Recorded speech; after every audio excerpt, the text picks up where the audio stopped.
Of course, I followed the atrocities. I saw a lot of the videos and this kind of thing where you're checking what is your faith, and then you are either being killed if you had the in their views, the terrorist eyes view a different and a wrong faith, or you survive. That's so inhuman and should not be allowed. I praised also in Danish medias the resolute actions by India. And India, not for the first time, but this in a very curtailed but also very specific way, really said to the instigators and Pakistan, stop this. If not, then you will face even more stronger consequences. So all my praises for a resolute and very action-driven response to terror. I think the fact that you had the Foreign Minister, Dr. Shankar, here recently, the fact that we have this all-party delegation visiting Denmark is just really securing that we not only are listening, but we also talk and we have a dialogue. And now it's time for us standing shoulder by shoulder to take actions.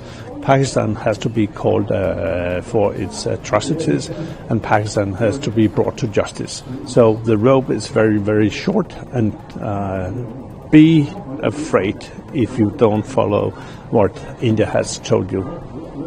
Yeah, but India had to do what India had to do, of course, and it was so cruel, and the terrorist attack, and I like the thing that the delegation said, enough is enough now, and starting also an awareness about what happened, what really happened, because we read something in the newspapers and the news and so on, but having it from the delegation is very important, because it's not like that India is standing alone against terrorism, because we all stand beside India, so we'll help each other in that term. But also, as I said, just creating awareness about what is really happening in India. I've got family in India, and they've told me what really happens there. I've got family in the armed forces as well. And they've been telling me for many years how many terrorist attacks there's been and how many dead people, the last 20 years. And actually nobody knows that in Denmark. So I think the most important thing is, starting an awareness, having some conscience about what's really happening in India. And it starts today. I think it's a big day for democracy in Denmark, that our democratic big brother, now where our American friends are having their own fights between themselves, I think India comes forward. It's the first time we have seen such a strong delegation from your parliament coming over, expressing your concerns about these horrible terrorist attacks in Pakistan. And I think it binds ourselves together.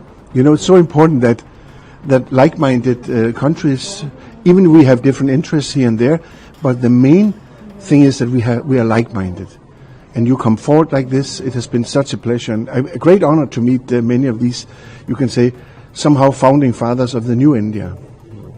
I mean, if somebody attacks your house in a cruel way, we have to respond. And I think this is what some of these terrorist groups, they have never understood, that it has a price. It's the same over here. We were shocked by reading about this attack, also because we all remember the horrible attack on the Taj Hotel some years back. It brought everything up again, and it reminded us that this is a global disease, and democracies have to really strike back. People who try to undermine democracy, they should be able to pay the price. And the funny part is that they always shout like crazy when you go back and say, hey, now you put to responsibility of your actions. But that is what we have to do as democracies. We have to fight back, and we have to do it together. And we are really grateful that we have like-minded friends in India, even coming here to our doorstep. So that's wonderful.